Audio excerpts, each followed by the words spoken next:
ప్రభునందు ప్రియా దేవుని ప్రజలందరికీ ప్రభు పేరట ప్రత్యేకముగా వందనాలు తెలియచేసుకొనుచున్నాను. ప్రియమైనటువంటి దేవుని బిడ్డలారా, యేసు రక్తము అను అంశమునకు సంబంధించి గత 3 ఎపిసోడ్లు మనం ధ్యానించినాం. 3వ ఎపిసోడులో దేవుడు తన కృపను మనకు మానవులందరికీ ఇచ్చాడని, అది యేసు రక్తమని, తన రక్తాన్ని చిందించి ఆ రక్తం వలన మనకు కృపనిచ్చాడని తెలుసుకున్నాం. ఈ ఎపిసోడులో యేసు రక్తము యొక్క ఫలితాలను గురించి మనం ధ్యానించుదాం. ఏమండి పాస్టర్ గారు, యేసు రక్తం అని చెబుతున్నారు, యేసు రక్తం వలన ఉపయోగాలు ఏమిటి? ఇది చాలా అమూల్యమైనటువంటి విషయం. దేవుని బిడ్డలమైన మనకు యేసు రక్తం ఒక వరము, ఇది ఒక ఔషధం. ఈ లోకంలో యేసు రక్తానికి ఏది కూడా పనికిరాదు. ఇది గుర్తుపెట్టుకోండి. అమూల్యమైన రక్తము, విలువైన రక్తము. ఈ లోకంలో జన్మించిన ప్రతి మనుష్యునికి జాతి, కుల, మత, రంగు, భాష తేడా లేకుండా అందరికీ యేసు రక్తం కావాలి. నువ్వు యేసు రక్తాన్ని కలిగి ఉండకపోతే నీకు పరలోకం లేదు. నువ్వు అనుకోవచ్చు, నీతి క్రియలు చేయడం ద్వారా పరలోకానికి వెళ్తా, తపస్సు చేయడం ద్వారా పరలోకానికి వెళ్తా, దాన ధర్మాలు చేయడం ద్వారా పరలోకానికి వెళ్తా. నథింగ్. నువ్వు యేసు రక్తమును కలిగి ఉంటేనే పరలోకం చేరతావు. కనుక యేసు రక్తం వలన ఎన్నో మేళ్ళున్నాయి. సాతానుడు యేసు రక్తం వలన కలిగే ప్రయోజనాలను గ్రహించకుండా చేస్తున్నాడు. అర్థమవుతుందా? 2 కొరింథీ పత్రిక 4వ అధ్యాయం 4వ వచనంలో ఈ లోక సంబంధమైన యుగదేవత ఈ యేసు రక్తాన్ని గురించి గ్రహించకుండా అవిశ్వాసులైన వారి మనోనేత్రములకు గుడ్డితనం కలగజేశాడు. ప్రియమైనటువంటి నాతోటి దేవుని సేవకులారా, వింటున్నారు కదూ? పాస్టర్ గారులే కావచ్చు, ఫాదర్ గారులే కావచ్చు, ప్రొటెస్టెంట్ క్యాథలిక్ సంఘాల్లో ఉన్న బిషప్ గారులే కావచ్చు, మీరు ఎక్కువగా యేసు రక్తాన్ని గురించి ప్రజలకు వివరించి చెప్పండి. నా 2 చేతులు జోడించి చెప్తున్నా. చాలామంది దైవ సేవకులు నేను చూస్తున్నా, యేసు రక్తం ప్రస్తావనే తీసుకురారు అసలు. యేసు రక్తాన్ని గురించి ఎప్పుడైనా మీ బోధలో చెప్పారా?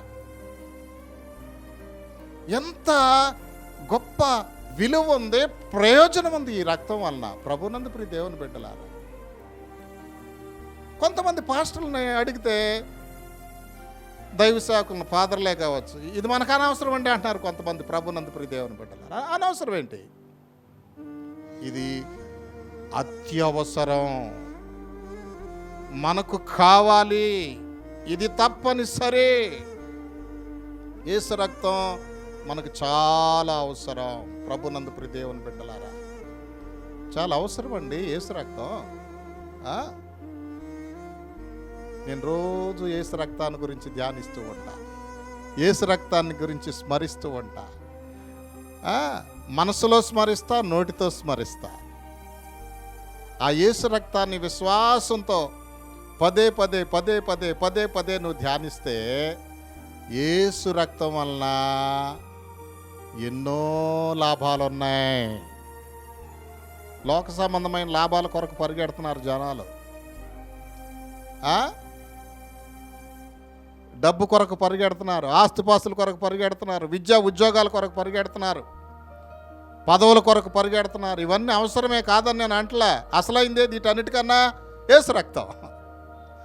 ఒకడు సర్వలోకమును సంపాదించుకొని తన ఆత్మను పోగొట్టుకుంటే అతనికి ఏమి ప్రయోజనం? ఆత్మ రక్షించబడాలి అంటే యేసు రక్తం మనకు కావాలి. దేవుని నామానికి స్తోత్రం. హల్లెలూయా. యేసు రక్తమును నువ్వు కలిగి ఉండాలి. యేసు రక్తం నీ మీద ప్రోక్షించబడాలి. యేసు రక్తములో నీవు కడగబడాలి. బ్లడ్ ఆఫ్ జీసస్, యేసు రక్తము. ఏమండి పాస్టర్ గారు ఇంత గట్టిగా నొక్కి చెబుతున్నారు, యేసు రక్తం వలన లాభాలు ఏమిటి? యేసు రక్తం వలన చాలా లాభాలు ఉన్నాయి. అందులో 9 లాభాలు నేను మీకు చెప్పాలని ఆశపడుతున్నాను. ఎన్ని లాభాలు? 9 నవరత్నాలు. దేవుని నామానికి స్తోత్రం. హల్లెలూయా. 9 ప్రయోజనములు. యేసు రక్తం వలన ఫలితాలు, లేదా యేసు రక్తం వలన ప్రయోజనాలు, లేదా యేసు రక్తం వలన లాభములు. మొట్టమొదటి ప్రయోజనం,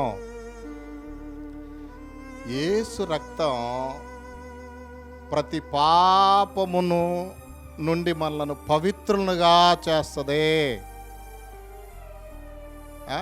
ఈ విషయం యోహాను వ్రాసిన మొదటి పత్రిక 1వ అధ్యాయము 7వ వచనంలో వ్రాయబడింది. ఆయన కుమారుడైన యేసు రక్తము ప్రతి పాపము నుండి మనలను పవిత్రులనుగా చేయును. నీ పాపం నుండి నిన్ను పవిత్రులుగా చేసేది ఏంటి? యేసు రక్తం. నీ పాపాలని ఏది కడగలేదు, యేసు రక్తం తప్ప. యేసు రక్తం ప్రతి పాపము నుండి మనలను పవిత్రులుగా చేయును. రెండో ప్రయోజనం ఏంటంటే మనస్సాక్షిని శుద్ధి చేస్తుంది యేసు రక్తం. ఈ విషయం హెబ్రీ పత్రిక 9వ అధ్యాయము 14వ వచనములో వ్రాయబడి ఉన్నది. మనస్సాక్షిని శుద్ధి చేస్తుంది. మన మనస్సాక్షి అంతా కల్మషంతో ఉంటుంది. మనస్సాక్షిని శుద్ధి చేసేది యేసు రక్తం. నిష్కల్మషంగా ఉండేది మనస్సాక్షి నిష్కల్మషంగా ఉండేటట్లు చేస్తుంది. మూడవది, నిర్జీవ క్రియలను విడిచిపెట్టేటట్లు చేస్తుంది యేసు రక్తం. నిర్జీవ క్రియలు అంటే ఏంటో తెలుసా? సైతాను క్రియలు, దురలవాట్లు, పాపపు క్రియలు, వ్యసనాలు చాలా ఉన్నాయి. ఇవన్నీ ఈ లిస్టు చెప్పాలంటే టైం చాలదు. జీవము లేని క్రియలను విడిచిపెట్టేటట్లు చేస్తుంది. ఈ విషయం హెబ్రీ పత్రిక 9వ అధ్యాయము 14వ వచనములో వ్రాయబడి ఉన్నది. నిర్జీవ క్రియలను విడిచిపెట్టేటట్లు చేస్తుంది. 4వ ప్రయోజనం, యేసు రక్తం ద్వారా యేసు రక్తం దేవునికి మానవునికి రాజీ కుదిర్చింది. అది రాజీ కుదిర్చిందే. మనం శత్రువం అయిపోయాం పాపం చేయటాన్ని బట్టి. దేవునికి ఆయన రక్తం చిందించడం బట్టి ఆ రక్తం వలన దేవునికి మానవునికి సంధి కుదిరింది, రాజీ కుదిరింది. తెలుసా ఈ విషయం? కొలస్సీ పత్రిక 1వ అధ్యాయం 19వ వచనములో వ్రాయబడి ఉన్నది. ఇక యేసు రక్తం వలన 5వ ప్రయోజనం, యేసు రక్తం అంట దేవునికి సమీపస్తులుగా చేసిందంట. మానవుడు ఎక్కడ, దేవుడు ఎక్కడ?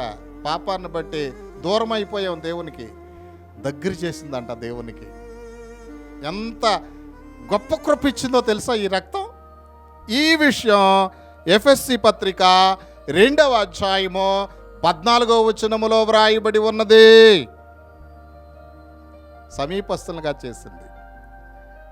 ఇక 6వ ప్రయోజనం, యేసు రక్తం మనలను నీతిమంతులనుగా తీర్చినది. దేవునికి స్తోత్రం. హల్లెలూయా.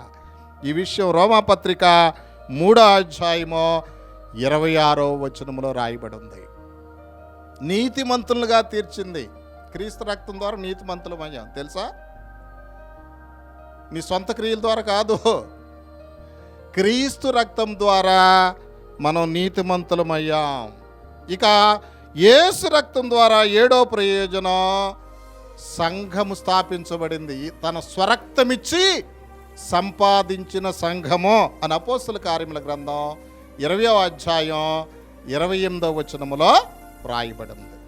స్వరక్తం ఇచ్చి సంపాదించాడు సంఘాన్ని. ఇక చివరిగా 2 ఫలితాలు ఉన్నాయి చెప్తున్నా. యేసు రక్తం జీవమును నిత్య జీవాన్ని కలుగ చేసింది. జీవము నిత్య జీవం. యోహాను సువార్త 6వ అధ్యాయం 53, 54 వచనాల్లో వ్రాయబడి ఉంది. ఇక 9వ లాభం, యేసు రక్తం వ్యర్థ ప్రవర్తనను విడిచిపెట్టేటట్లు చేస్తుంది. దేవుని నామానికి స్తోత్రం. హల్లెలూయా.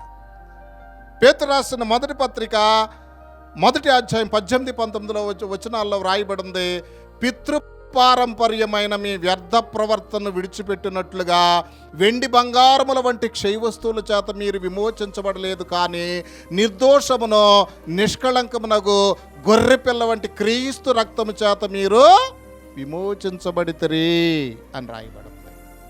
ఈ విధంగా క్రీస్తు రక్తం వల్ల ఈ 9 లాభాలు ఉన్నాయి. ఇంకా చాలా ఉన్నాయి. వీటిలో ముఖ్యమైన ఏరి మీకు చెప్పినాను. ప్రియమైనటువంటి దేవుని బిడ్డలారా, దైవజనులారా, ఇంత విలువైన రక్తాన్ని ఎందుకు కాలదనుకుంటున్నాం మనం? కాబట్టి పదే పదే ధ్యానించండి, పదే పదే స్మరించండి, పదే పదే ఉచ్చరించండి యేసు రక్తాన్ని గురించి. ఎన్ని లాభాలు ఉన్నాయి. అటువంటి లాభాలన్నీ మనం పొందుకునేలాగున ప్రార్థన చేసుకుందాం. దయగలిగిన ఆయన, ప్రేమ కలిగిన తండ్రి, మా ప్రభువా, మా రక్షకుడా, మీ ఘనమైన నామమునకు వందనములు, స్తోత్రములు నాయన. యేసు రక్తం వలన ఈ ప్రయోజనాలన్నీ మాకు ఇచ్చినందులకు స్తోత్రాలు ప్రభువా. వీటిని పొందుకునే భాగ్యం దయచేయి.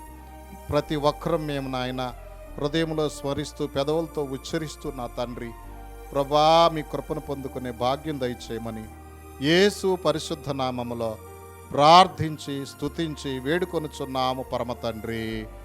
ఆమేన్.